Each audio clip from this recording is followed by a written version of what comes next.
the next studios will be Grok, Claude, OpenAI. I think the purpose of art is to disturb and to wake you up and to reflect the strangeness of the world around you. We believe that simulation is the key on many levels to realism. On a Friday, a movie comes out in the cinema, day and date, a model is released alongside it.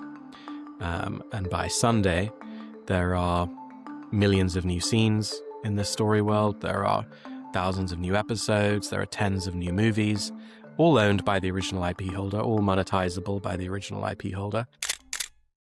I'm Edward, CEO of Fable, which builds Showrunner, and we are at the intersection of AI and film, AI and television, and really trying to explore what it means to make playable movies and playable TV shows. You've been playing this game a little bit longer than most people in the space. You've been thinking about AI, and Fable's, it was making headlines 2-3 years ago even. So what have you built over this time? So we sort of started with the South Park research, sort of showing that you build the town of South Park and let what's happening to the denizens of this town generate episodes of what's going on in their lives.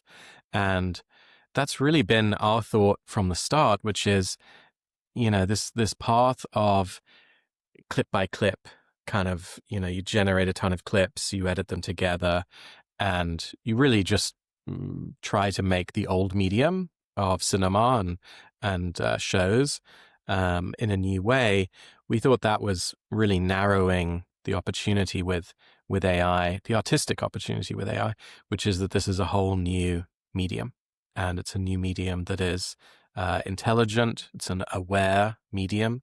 It's remixable. It's playable. It's multiplayer. And so really from the start, we've been thinking about this as a new medium. And so that's really been the goal. And so with Showrunner, we want people to interact with this new medium, to make their own shows and to create. So South Park has a TV show. It also has had video games. Is this 50% of each? Is this in between, or is this a different type of entertainment? Yeah, I think people who grew up playing games and watching movies have dreamed over the last, since games became mainstream, of a new, total art form that might take ideas from each of these. And that's really been my career at the start, coming over to join the Obama campaign, but in 2013, moving to San Francisco to create Story Studio, which was a virtual reality movie studio acquired by Oculus. And that was similarly, what is this play space in between a game and a film? And so that's really been, the last 12 years is, what is that? What is the next great medium? And, that's been my work. And I think AI, and AI people and AI characters, that's the play space that I care about.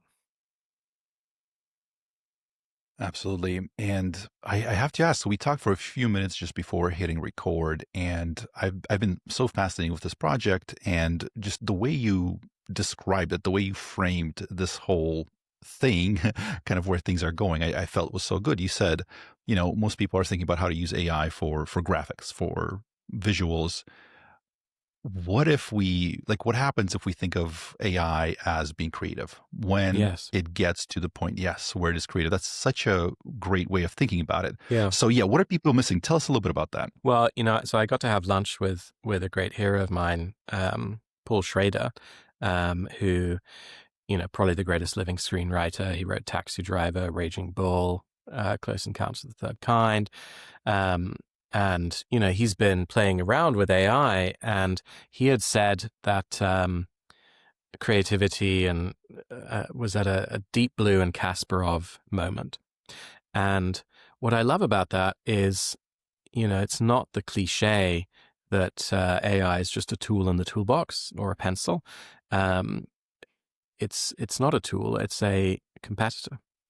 And what that means to me is that it is creative by itself today, and may have the creativity of someone who's junior in their career, but it has creativity. And I think that's something that an Andy Warhol would have found fascinating, a Da Vinci would have found fascinating, an Aristotle who spent so much time trying to define what a truly convincing character might be. I think that's something they would have all found completely fascinating.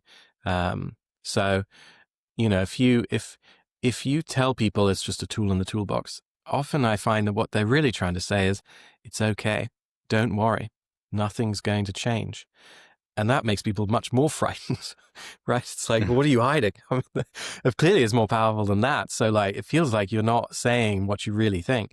And I think that is a problem. I think the real truth is that it is creative by itself today, and that is creatively invigorating and intriguing, and that it is the beginning of a new medium. And I sort of, when people say it's just a pencil, I sort of think about, there are no pencils. They get up and start writing by themselves. We should be not thinking of it as the paintbrush, but as the hand. And so I think that's scary, but it's exciting too. It's strange, and think about what that means for us. And I think what it means is that the human artist in this medium becomes a world builder. So that might be, sort of a sinister example, but the Ed Harris character in Truman Show, kind of building out the world and the kind of the story world and the characters and all that. But it aligns totally to the work of a film director, building out the story world in their minds. So, what I envision is, on a Friday, a movie comes out in the cinema, day and date, a model is released alongside it. And by Sunday, there are millions of new scenes in this story world. There are thousands of new episodes. There are tens of new movies, all owned by the original IP holder, all monetizable by the original IP holder. But that's a very subversive, and I think, to gamers, it's very normal, this idea of modding, but in cinema, that hasn't really come for movies in the same way. So, I think it's very exciting and very strange, and yeah, I'm in. Oh yeah, absolutely. The idea of modding, sometimes games get released, it gives players kind of a playground to build the mods, their own versions, or some different spins on the games, and some of them become not only bigger than the game, some of them launch. I some love of them the launch their own subversiveness genres. of that, right? I mean, Yeah. Dota is a much bigger game than Warcraft 3. Yeah. And so there is really no equivalent in cinema. And I don't really know that remixing a song, you could say that is an equivalent, clearly. But in cinema, there's no equivalent. But I would, I could give the example of Rosencrantz and Guildenstern are Dead, which is a Tom Stoppard play. He went to Hamlet and decided, what if we were to tell the story of Hamlet from the perspective of these secondary characters, and they're going to think they're the main characters whilst this terrible tragedy is playing out. And it's a very humane thing. So the idea that let's say, take The Simpsons, let's say The Simpsons, which it is not, was a showrunner show. Someone might say, I really want to make the Mo show. I want to make a show just set in his bar, and I'm going to, make characters that will be coming in and out. And I want to go deep into this life. And that show might become incredibly popular and have a lot of originality and sort of strangeness to it. And, that would all still be owned by the IP holder, all still monetizable by the IP holder, just done because of love through this person, which is a little different to modding. We can talk about that. But I think that's very weird, and I think that is appropriate for the very fragmented way in which the world works now, for our art to reflect that sort of fragmentary nature. So I think Once you just click that it's a new medium, then it's very big. And what's been happening, I think, in the last 2 years in Hollywood is that it's been smushed into the shape of the old medium so that people feel comfortable with it, so that they say, okay, well, it's just cheap VFX. Okay, it's just a cheap animated movie. And, that's a very small way of looking at it. And I also think there's a lot of AI VFX studios that have come up that are narrowing to just VFX. And just a quick follow up, because I know sometimes people ask questions about this. So, for example, with the simulation, with Showrunner, what is the advantage? So, for example, for people that are familiar, you guys recreated the entire town of South Park. Characters ran around, and then out of that emerged, a more or less typical South Park episode. But it wasn't just the scenes that were created. All the cast, all the characters were living their day-to-day lives. They were somewhere in the town. So if you're watching a scene here, there was stuff happening. What's the advantage of that? Maybe help people understand what. Mm-hmm. So, right now with AI video, we're pulling from latent space, right? And so it has a randomness. And let's leave aside aesthetic randomness, the likeness, which is obviously a problem. But think about the world. I'll give you an example with Friends, the show Friends. So we all know through watching this show that it's in New York. New York has particular rules of like how it works and where things are and all of that. And we also know that Joey's room, actually I'm going to do it correctly. Chandler's room is next to Joey's room. Then there's the living room. Then there's the corridor. Monica and Rachel's down to the cafe. And using AI video as it exists today, you would be not Showrunner. You would have, if Chandler left his bedroom, he would be faced with a completely different living room every single time.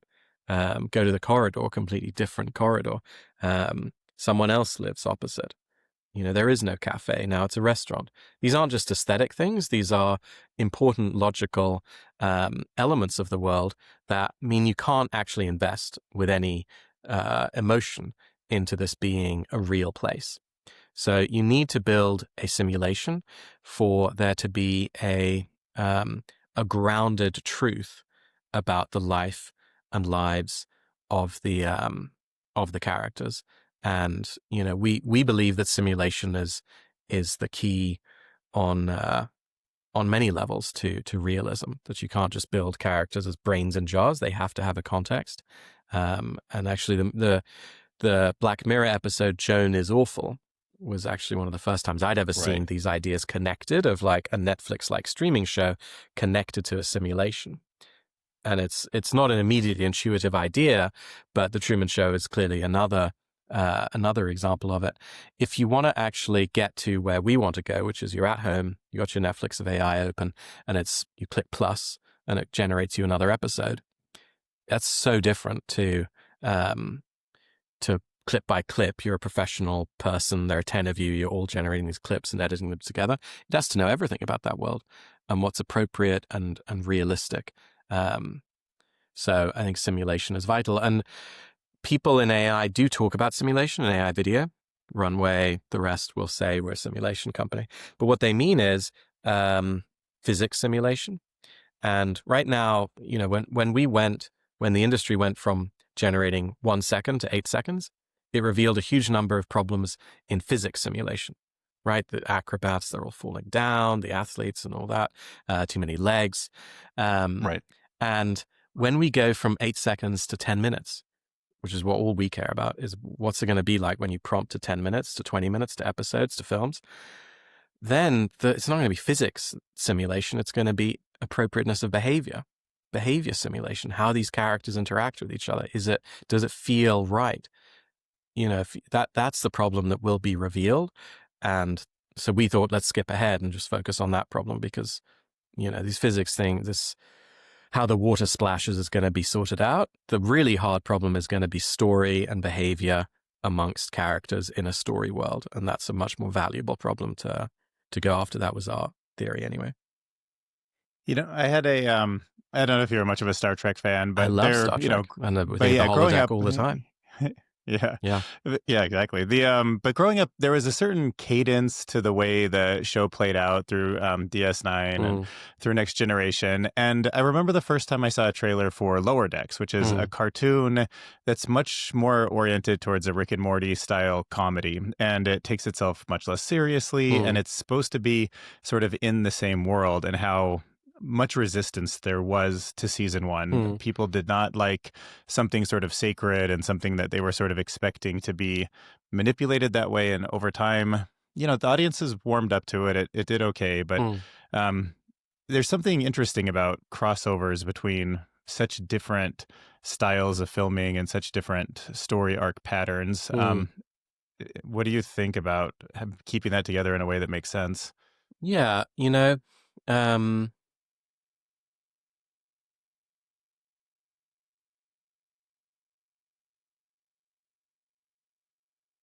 I think that um,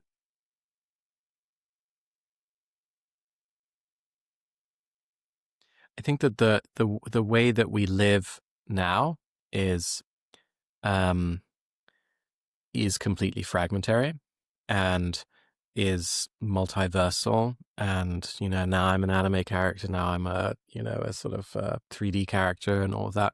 And so I think the medium needs to reflect the moment. So to me, the idea of a moment in a society, and so to me, the idea that um, everything is remixable. Clearly, I get what you're saying, that like it creates it for a fandom of a particular show.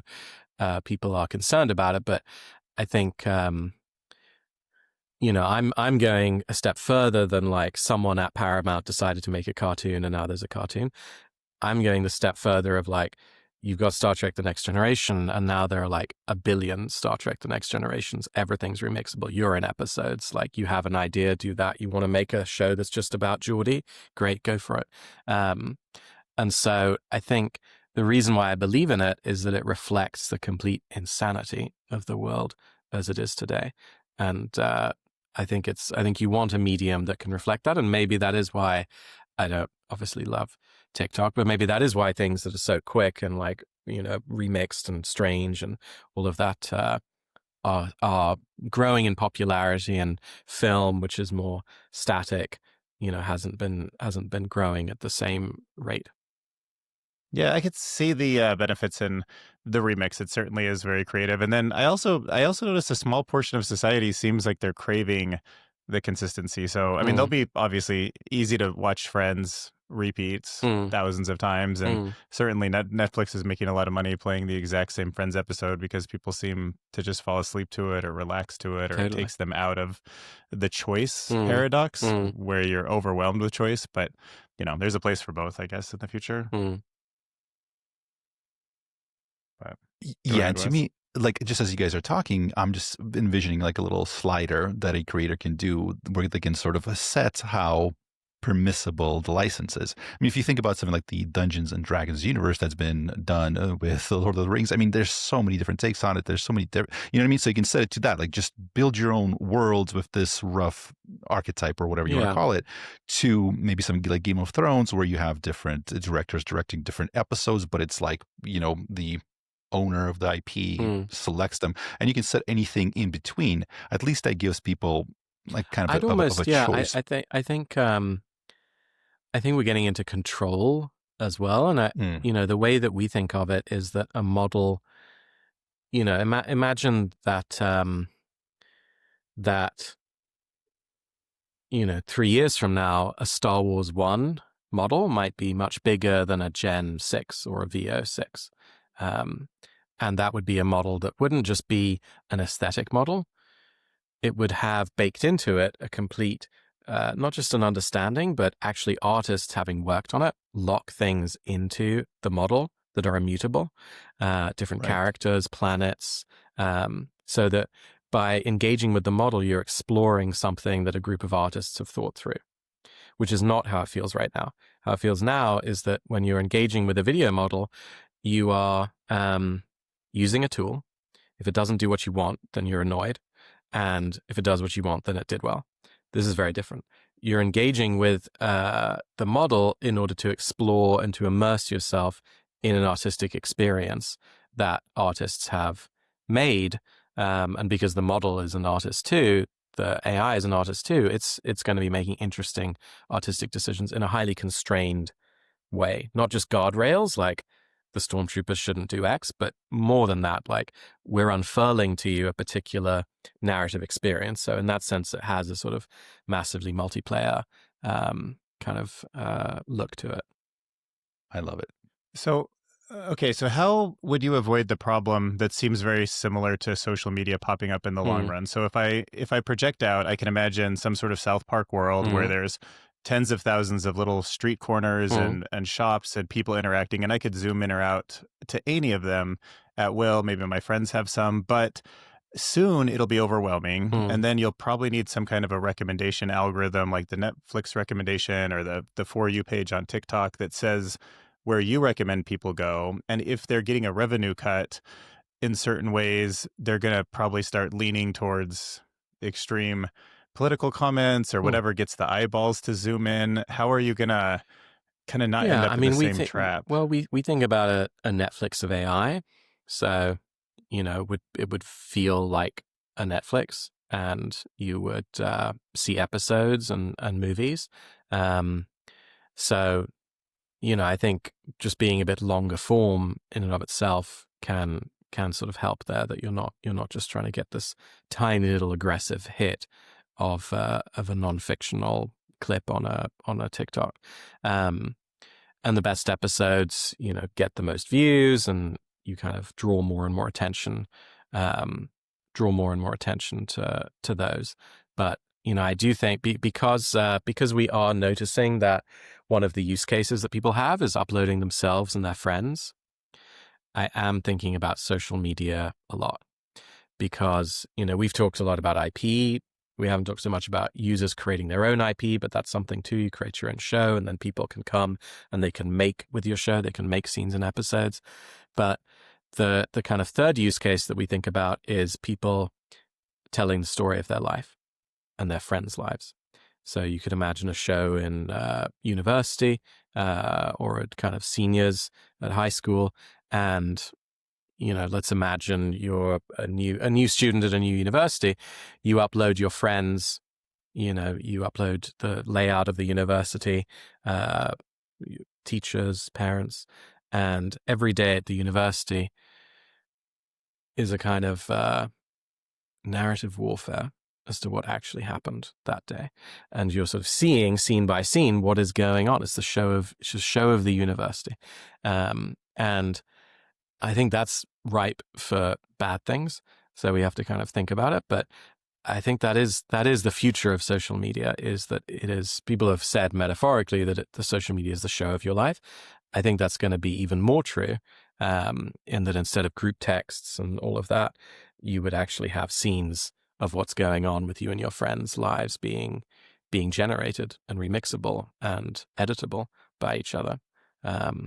So, you're the star kind of thing. Instead of everyone gets their 15 minutes of fame, everyone gets their 7-season syndicated TV show in the future. We'll see about that. But as you say, that's just repeating all the problems of social media. So we have to think about how to change that. But I guess, I don't know, does art have the same responsibility as a communications platform? I don't know. I think the purpose of art is to disturb and to wake you up and to reflect the strangeness of the world around you. So I don't know that it has the same burdens as a social media network. Yeah. So recently, there's a game called Red Dead Redemption 2, which is a very complete world. That's one of my those types of games are one of my favorite. Oh, okay, perfect. Yeah, exactly. There's a video on YouTube, and I think it has 1 million+ views, where the guy decides to track the bird. So if you start a little bird, it flies up and flies away. So he decides to follow it to see.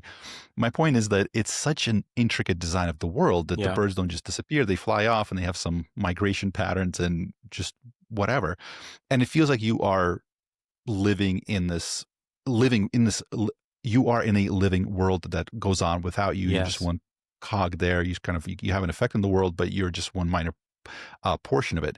And what you're talking about seems to be able to definitely create something like that, both to generate stories, but also to be part of it. Is there going to be like an intersection between video games, interactive games, and these movies, films, etc.? Is that line going to get a little bit more blurred? Totally. Well, that's why we say our goal is to make playable movies and playable TV shows. Mhm. So, instead of you watch the movie in the cinema and then you can't really do anything. Now you go to the movie in the cinema and you pull up the model and you start playing. You start kind of, playing within that story world. So making movies and shows playable is exactly it. And I think ultimately that ends up at the holodeck. That is what I think, that's where it'll all end up. And so that's very different to the studios that have popped up, which are, really, when you boil it down, focused on making cheap animated movies and cheap VFX shots. On some theory that like people are going to excitedly go to the cinema saying, God, I heard Bob Iger saved a lot of money. I heard he terminated all these people. It's so exciting. I've got to get out to see it Friday. And it's also based on the idea that you want to win. You want to be the king or queen of VFX. And so I sort of imagine this person with these AI studios, clambering over all these dead bodies. He's got the pile of bodies. He's got the crown of sort of, I'm the king of VFX. This is not a crown you want to win. This is a very brutal industry. I mean, if you've ever met anyone in VFX, it's highly stressful. Terrible deadlines. The studio will just give us a proposal, and they go with the cheapest proposal, not the cheapest, maybe the second cheapest proposal. It's very tough. And so you don't necessarily want to win that. And so instead of, let's use AI for cheap VFX and cheap animated movies, I think you can see that what we're trying to ask is, if this is a new medium, how does it work? What is the grammar of it? What is the language? And what's a coherent product vision to go after that? Because people do often say it's a new medium, but then when you ask them, okay, what does that mean?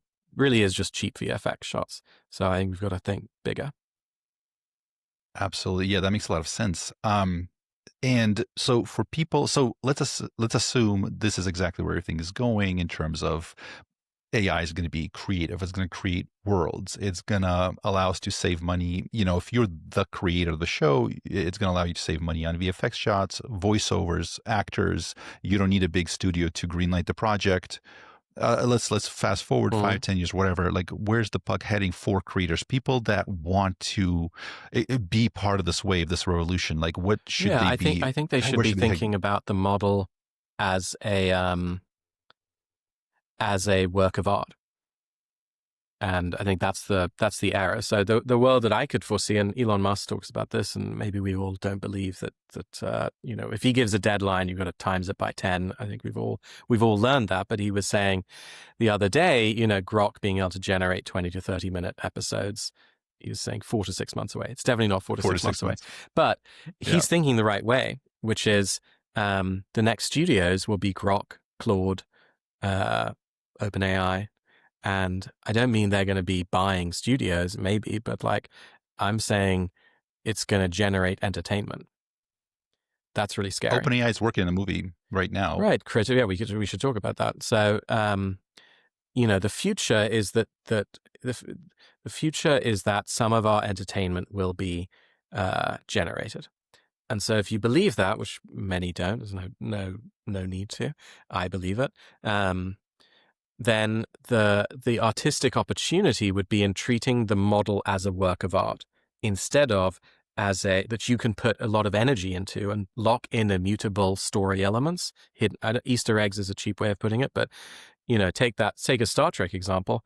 A group of artists have put in a huge amount of energy to a Star Trek 1 model that allows you to explore, to go on adventures, that has locked in elements and characters and relationships that it understands.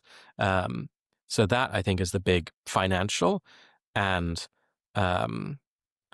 and artistic opportunity. A little bit like the beginning of games, right? They didn't make that much money, and now they make a lot more money than movies. I think that's a similar opportunity for AI and creativity. Can I get your opinion on Google's Genie 3? Yeah. A little bit with VO, but it kind of caught me off guard. It's Yeah, no, I happening a thought it little was. faster than I thought. Yeah, it was very impressive. I don't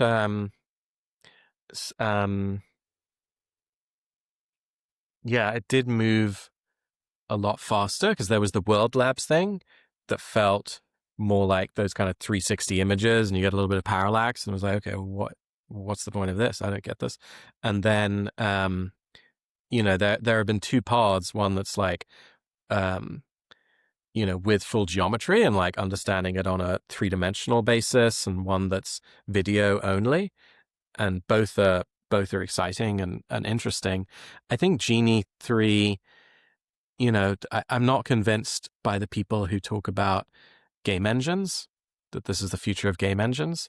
I just think there's so much that a game engine does that I think there's a reason why AI in gaming has had almost no progress, really. Like 3 years ago, it was like AI in games, AI in movies, but actually AI in games, not much has happened for various reasons. And so I think Genie 3 is amazing. And I have seen, I don't know if you've noticed this, there were some pretty cool examples of Genie 3 and VO building off of each other. So they'd have a Genie 3 thing and then ask VO to extend it, and which was pretty mind-blowing.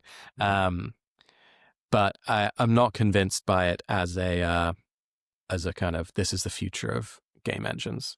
I don't think that makes sense. It's just like, it's easy to like walk around something. How are you going to have characters shooting? How are you going to have like occlusion, obstruction, and like all of these things that just like, it's like so different. So I don't know. I'm curious what you thought, because it is insanely fast moving. Like from 1 to 3, it's like, okay, this is game changing, but it's just hard to tell. Is it game changing for like architects or for simulations for automated vehicles, for autonomous vehicles, or is it a game changer for games? And I'm not convinced that it affects the gaming industry. Yeah, I can. So I'll let everybody know the only time I've ever used your tool was over a year ago. So I did a Showrunner kind of experience, and at that time, which I know it's evolved a lot from then, it felt a lot like Midjourney. I felt like I was in a Discord and I was able to select characters, and that experience at the time was very eye-opening to me. And the community building comedy had very interesting discussions about what funny looks like and how you generate it. And it kind of had its own sort of system. And is diffusion models, is that what's behind the scenes, or do you have something like a RAG system where the characters can't be changed and then we think the characters should look made? Yeah, we think the characters should look the same, be the same always. So you've kind of got, you could, I don't know if I'd say you could replace simulation with RAG in terms of, but it's, in a way, RAG is a way to think about it, that there should be a kind of ground truth that can be referred to constantly about characters, but not just that. Like, that's why we went with shows, right? Like, if you just say entertain me, it's not going to make anything any good. If you say, I'd like another scene from this show with these characters in this location, all those constraints, especially the show, are helping the AI to understand like what is being asked of it. And I think it is surprising to me that Runway or the others, they don't have like a library of characters, and they don't have connected sets and like a world understanding. It's I think they should, and it should know who I am. It should know who my friends are, and it should get out of the latent space. The latent space is good for professionals who are willing to keep clicking to get clips. So how big is your company, and is it R&D research that's always on top of somebody else's foundation models, or do you go all the way down? Yeah, so the video is being generated by our own internal tech. So like the dialogue and the video and all of that, we rely on a third party for voice. because that's kind of its own thing. I'm actually always surprised that voice hasn't moved forward as much as I would have expected. Like, it's not as it's still unemotional often, but yeah, we have our own tech stack to generate the scenes and the videos. That's why you can prompt for like 3 minutes, just one prompt, and you kind of get that back. That's why it can rely on like an understanding of Trump and Elon are at the Oval, and like, here's the room next to it, here's the structure of the White House. If they're going to go to another building, here's the kind of cars that those characters might use versus other characters. If they're going to go to another city, here's the plane they do, like have a clear understanding of Sim DC and San Francisco and all of that. So it's a very different architecture, and it has, clear limitations. It's cartoons. And the staging is more theatrical, like, there's a lot of limitations, but within that constraint, there's a lot of positive things that come out of that as well, where you can tell a proper story instead of just being a clip editor. Yeah, makes sense. And just to answer your question about, you said, about G3, what do we think about it? So my understanding, it's not, so I don't think it's a diffusion model, although a lot of those are. I think what they're building it for, honestly, is to create quick simulations for training. Like if you want to train a robot, like, so just run 1,000 simulations quickly. So it's not about long-term coherence. It's about, can we rapidly play out these 1,000 simulations? Yeah. And then I'm wondering, so for the voices, so the best AI voice that I've seen in terms of emotion and sparking that human feeling is Sesame AI. I wonder if you've played around. Oh, so you feel that even that's not? No, I said Brendan's thing. I said Brendan's thing. Brendan Iribe, who's the CEO. He's the maker of Sesame. He created. He was the CEO of Oculus, so we know each other from. Oh, from and he's doing Sesame AI. Yeah. Oh, I did not know that. Yeah. Ooh. No, I mean, Sesame is like, Sesame has amazing stuff. It's not obviously as creatively focused as us, but it does give me more confidence of like, okay, it can get more emotional. I think VO also is like very impressive, which hasn't been released, but I would say that I've been very disappointed with how much progress has been made on emotional acting with AI voices. Right. I think it's it's nowhere near good enough yet, and it has not been progressing as fast as any of us would have thought. Mm-hmm. Yeah, I'm looking for. Yesterday I was playing with the sound effects from the version 2 of 11 Labs, and it could make pretty awesome sound effects. So hopefully, the characters in your stories, when they drop something on the ground, it's just like, the glass breaks, the table thumps, and maybe there's a certain comedy to the right sort of sound effects too. I mean, cartoons, well, that's again why like the show is so important. Like, is it a comedy? The genre, like, the more you narrow, the further you can go.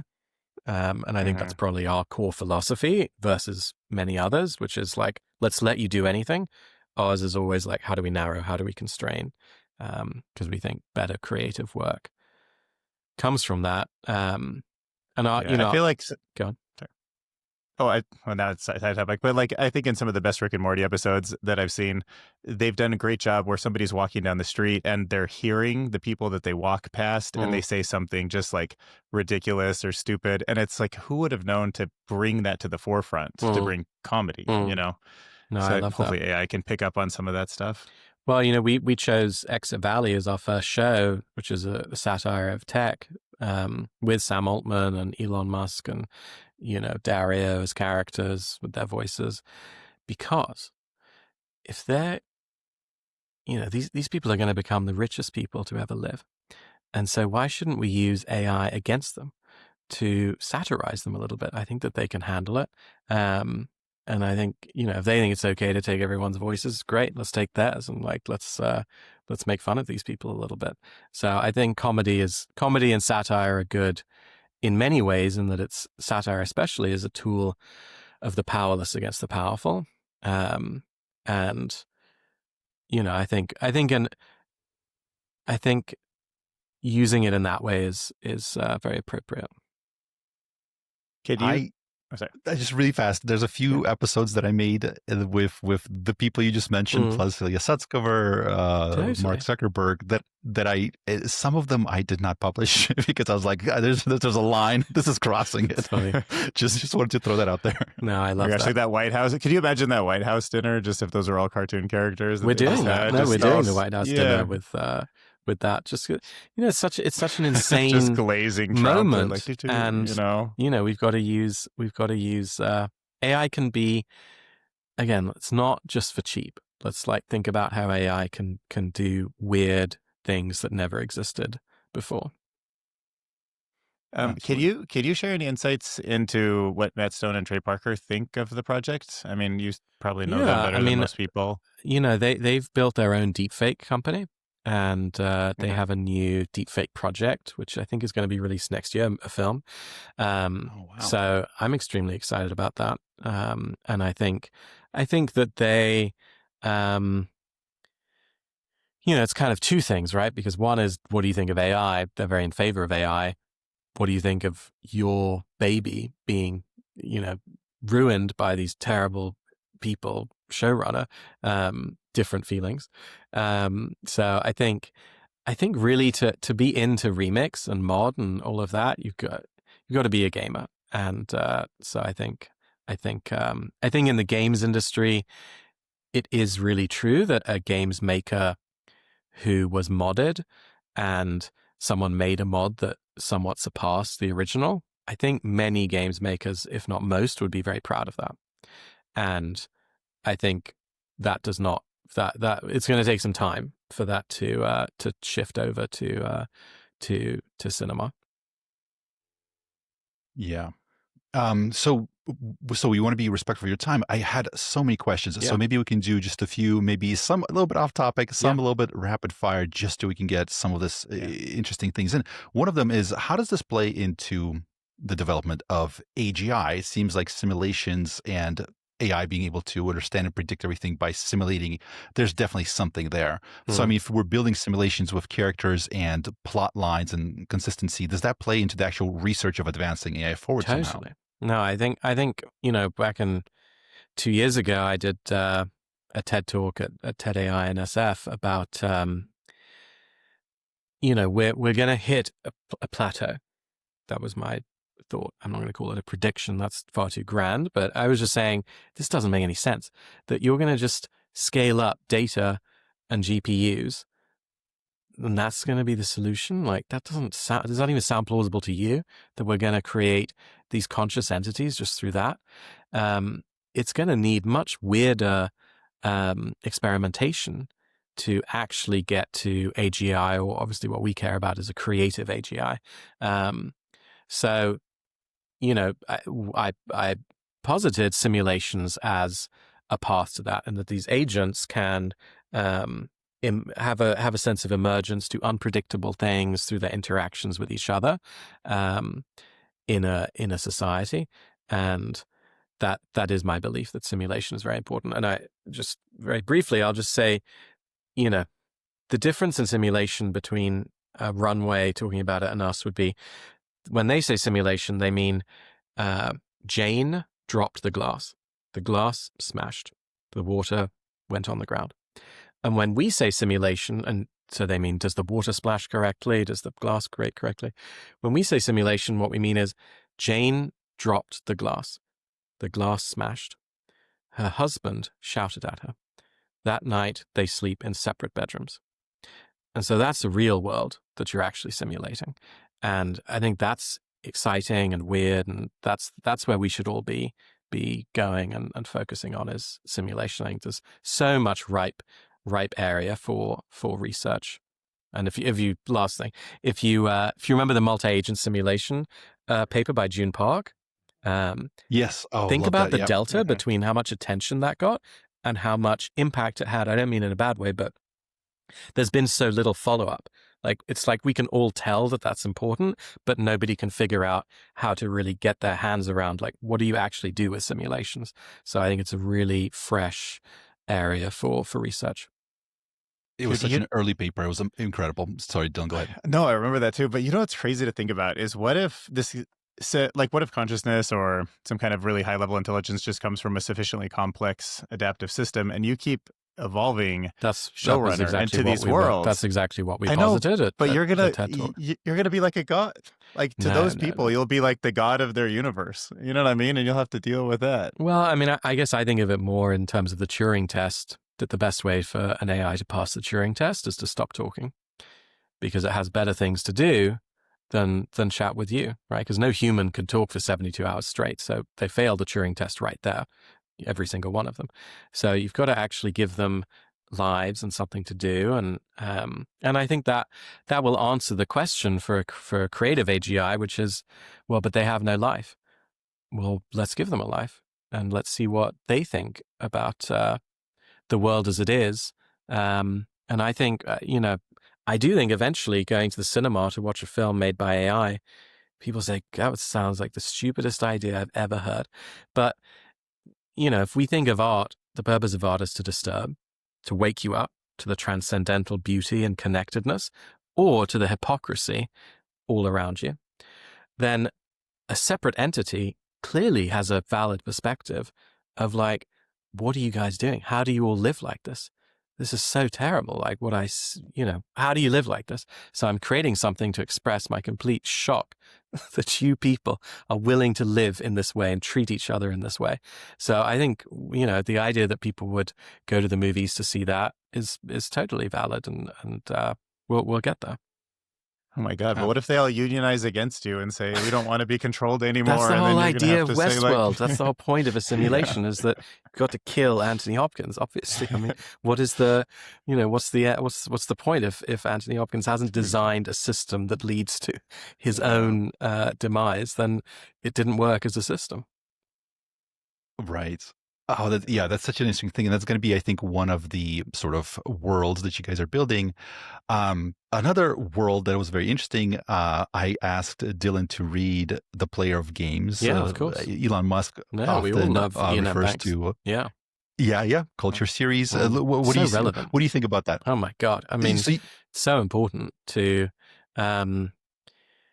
just this beautiful future where I don't know how you interpret it, but my sense with the culture series is this very strange feeling that everything that you're doing is being manipulated for your best interests, which is a very weird, very beautiful and lovely and scary feeling, because they're just so much more intelligent than you, but they care about you. So, in different stories, they are just literally, creating civil wars on societies just to give someone something to do, to like keep them mentally engaged and occupied. It's a very, very strange vision of the future. But as Elon Musk has said, it's one of the few examples of a almost entirely positive vision of how a human could plausibly live alongside something that is so much more intelligent than it. And it seems plausible to me. I mean, I love it. I think it's the idea we're all going to be killed just seems, I don't know, it seems very guilty. It's like everyone who feels that is very guilty because they know that we did it in the past, but that doesn't mean that they're going to do it. Let's be a bit more positive. Yeah, to me, that's the best, sort of most plausible vision of humanity living alongside super intelligence. Like the positive outcome it's absolutely incredible. I love that you referenced that. I think about it all the time. Got the whole, the book, the art book, and everything. I love the culture. Oh, excellent. Oh, yeah. I do audiobooks, but I feel like this is probably those series is one of the ones I would love to have as hardcovers or just some. Well, they released an art book of art around the culture that was like drawings of all the ships and like to kind of get a feel for it. Some of them that Ian M. Banks himself had kind of seen and said, yes, that makes sense. Not all. Oh, I have to. Okay, I will. Sorry, I'll do this after the interview. Don't run off on my rabbit hole. Dylan, do you have a question? Because I do have a few more, but do you have anything? No, go ahead. Yeah, I was just thinking I got a Christmas gift for you now. I know. I'll have to get that. Go for it. That's a good one. Yeah, it's perfect. I believe you do transcendental meditations, like a lot of people that are just incredible, accomplished great things. Maybe is there anything about that you can tell us? Yeah, I would just say, I think Catching the Big Fish is a terrific book by David Lynch that gives a feel for what he was able to find creatively. Obviously, perhaps the greatest recently living filmmaker. And I think it's a very powerful technique to connect. What do you recommend? Any other books and movies? Like, what are the things that are most influential, especially in this sort of kind of envisioning the future sci-fi world? Yeah, I can give some obscure ones since I would want to Sure. give things people may not have seen. World on a Wire by Fassbinder is a very cool film. One of the first films really about a simulation of simulated beings living inside of a computer. 13th Floor is a very cool kind of late 90s movie that's not as well known as some of the others. And then in books, I wouldn't want to recommend anything outside of the Culture series. I think that's, if anyone hasn't read it, they may as well just go straight to that. Absolutely. I should leave that in the show notes for all my videos. Just leave it as a recommendation. So yeah, 13th Floor was excellent. I think it came out it's same year as The Matrix. So I think it just completely kind of overshadowed. got killed. Yeah. Yeah. But it was a good movie. Yeah. Nicely thought through. And what do you like? Obviously, you're creating a lot of these little worlds. When you reverse your thinking and zoom out and think about the universe we live in, do you like to think about whether we live in a simulation or not, or does it feel like someone might be kind of for whatever overarching? reason that's never really connected for me as a question. So I don't know why I can't connect to it. It's like I have no idea. Doesn't bother me either way. It seems fine if we are, and fine if we're not. So what are some of the, like, most people know kind of the existing genres right now of film and art. Are there any new genres or anything like that AI will create, something that's going to emerge out of this? Yeah, I think, maybe not, obviously I think it's a new medium, but in terms of genre, we've started with comedy, but horror is very exciting too. So you could imagine a sort of playable horror. So, maybe you watch a horror movie, and then you want to go deeper into that world. And through prompting, you are scaring the hell out of yourself. So, whether that's uploading yourself as the character or you're just going deeper into it. And I think that's what's great about that is it kind of illustrates the point that, again, for horror to work, you need anticipation, you need surprise.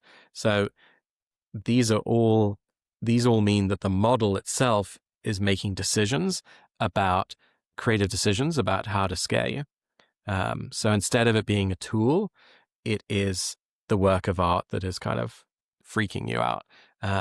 So I'm really excited about some of the playable horror movies that we're building out. Count me out. No, you don't want your own house, and you're just sort of watching it and like, wait, why am I on the couch? And who's this person behind me on the couch? Just imagine if I'm playing a video game with a superhuman AI that's trying to scare me. One of the scariest things it could do is when I exit out of that browser, my phone rings, my refrigerator dings, like my car like has something, and I'm like, did the game turn off? Am I being attacked? No, I've thought about that a lot. That you would have to go into the game. I've thought about something where like a game NPC would be like, you have to kill me, or there are going to be like consequences in the outside world for you. And then it's kind of like texting you or sending you stuff or like doing stuff to scare you in the real world. And then you have to, to stop that happening, you have to do something in the game to like turn it off. So that's a Black Mirror episode right there. Yeah, no, I think there's a lot around horror. I do want to make one recommendation, actually, such a huge recommendation, which pretty much nobody's ever played, even though it's the best game of the last 5 years. It's called Immortality. And this game maker is now working with Brandon Cronenberg and Blumhouse to make his next game. Immortality is a complete masterpiece, and it's a video game that you play by working on a sort of old Moviola editing machine. And so you get a scene and you match cut. So let's say they're holding a Diet Coke, you match cut to get other scenes of the Diet Coke or other scenes with this character, and you unfurl this narrative through exploration. And I think that actually is a lot of how this might feel artistically, which is that within the model, it has a clear story and world that it understands, and you, through prompting, are exploring it and kind of getting to know that world and, to an extent, unfurling a narrative. So I'd strongly recommend the game Immortality. It's a complete and total masterpiece. Phenomenal. Yeah. That's on Steam. We'll link it down below. It's on like a everything, real world crossover On everything. with something like It's a Netflix game Da too. Vinci Code. Oh, okay. Go on, Dylan. But Sorry, yeah, Dylan, go ahead. no, so it's like something in the real world that's more like American or National Treasure or Da Vinci Code, where you're like walking around the world and you're interacting with the game. Sounds amazing. I think it's just the horror thing that would be. I just couldn't handle that level of scare. I was so happy that you said that, because I've always said it's comedy and horror. Oh, have you? That just to me seems. For some reason, I've had the same feeling of like, okay, what's next? Probably horror. And there's people are going after this microdrama romance stuff. These microdramas where it's like billionaire, wolf dates nanny kind of thing. Like that's sort of these romantic-y microdramas where you get a minute each. And it's fine. I mean, clearly there is something there. So you sort of have romance, horror, comedy. I think those three are the big ones. But as someone who's not a consumer of those, I think horror is the next one that we're going to be really excited about. And there's 2 projects that we're working on, 2 films that will become playable horror movies. So you watch the film and then you kind of play in that world and scare the hell out of yourself and your friends. Yeah. Yeah. My friend was one of the first people to get the VR goggles for Steam. I'm blanking on what they're called, but I remember being over there and he put me into one chapter of a horror game. And I have my kind of old friends from high school. I'm playing this and I'm like, I no longer want to be here. I can't keep doing it. I need to take, and only because there's like social pressure to be, and there's the only reason I didn't take off the goggles. It was incredibly scary, incredibly realistic. How does VR, do you see VR interacting with this in any way? I think the people who worked at Oculus are too traumatized by our complete failure to make this a mainstream device that we will never say. I mean, I don't know. Maybe there are people who were there who were like, it's still just 10 years away. Like, we just have to keep hoping. But I think I'm just not, I don't believe it. I don't think that form factor is going to take over. Potentially even the glasses, but for it to be VR, you'd need glasses that cover themselves up. So like, does anybody want that? I don't know. We put a lot of energy into exploring it as the next great medium, and I think that the answer is very, very hard to see that becoming the mainstream way to play games and movies, or the next great medium that replaces games and cinema. It does seem like the microdrama might be a place where you'd want to kind of think about building a system around, because I mean, it's technically just like an app. No, it's very okay. Yeah, I wish I watched them more, because then I would have more intuition about like how to design. So I'm talking with someone who actually does a really great AI filmmaker who is interested in them himself, and so I'm hoping that he and I can work together to build out how that might work, because it's a huge opportunity. Yeah. It's just when you don't actually enjoy it yourself, it's hard to know when should you really be doing it. You might make sense business wise, but you're actually going to make anything any good? Yeah, I don't know if you know, Wes, but they like completely took off in China. So people are like, why is the U.S. not really? I think it is. Here I think yet? it So is it seems taking like off in the U.S. Actually, over. I think that I think it already has. Actually, if you look at Real Short, it's like often in the top 10. Yeah, that was 2 years ago that they were like, oh, it's China, but why do we not like it? But then we did like it apparently, and now there's tons of them. So if you look up Real Short, you'll see. I think they're the number one.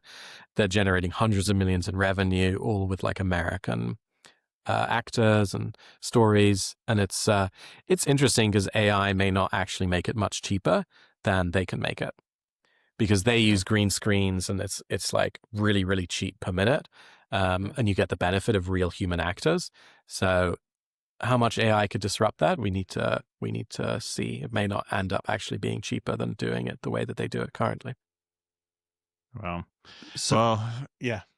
Oh, so last thing, just so you mentioned that this might not be the most interesting thing for you, but you want to get into it, but it's just not what you're super interested in? Like that idea of taste, how important is that going to be just the most important thing when you can make everything with AI, is just having great taste, the thing that differentiates you from everybody else? No, I think the way that I see it is there would be like, 200 people working on a model and giving the model taste. So taste around that particular story world. So, the Star Wars one example, the Star Trek one example, meaning numbers of models. So no, I'm not. I think it's more about the people putting their love and artistic attention into the model having taste, just as in cinema, what you care about is that Scorsese has taste and has judgment about his decisions. It doesn't necessarily matter that my taste doesn't make, Taxi Driver a better film. So no, I don't think taste becomes more important. Yeah. I don't know. It's just so wild because, I mean, if I think of the Starship Enterprise, anything could be in there. You could have a horror movie down in the engine room. You could have a romance happening at the bar. You could have you could just have more. You could just have more stories, right? I mean, it's such a touching world that, and I think the Orville basically did this, where they kind of were fan fiction. Not that I like that phrase, but it was just lovely to have these characters going off and having adventures, and you kind of never wanted it to end. Yep. Just like this podcast. You never want it to end. There you go. Well, but thank you, everyone. Sometimes time runs out. Yeah, thank you so much. This has been absolutely incredible. Yeah, really fun. Thank you so much. Are you still doing the waiting list thing? What should we tell the audience about? Go to showrunner.xyz or go to Fable Simulation on Twitter. Okay. We'll have all the links below. Check it out. You can build some incredible stuff. There's so much more coming soon. You've given us so much to think about. It's obvious that you think about this very deeply. There's so many ideas that are brand new to me that you've mentioned that I definitely want to think more about. And thank you so much for all the recommendations. They've been phenomenal. I'm definitely looking forward to checking some of these out. Absolutely. Try Immortality. Ed, Immortality. That's going to be, I'll load up Steam after this. Cool I said Steam because I use Steam, but yes, it's everywhere. So check it out. All right. Bye, everyone. Thank you. All right. Well, thank you so much. And everybody, we'll see you in the next one.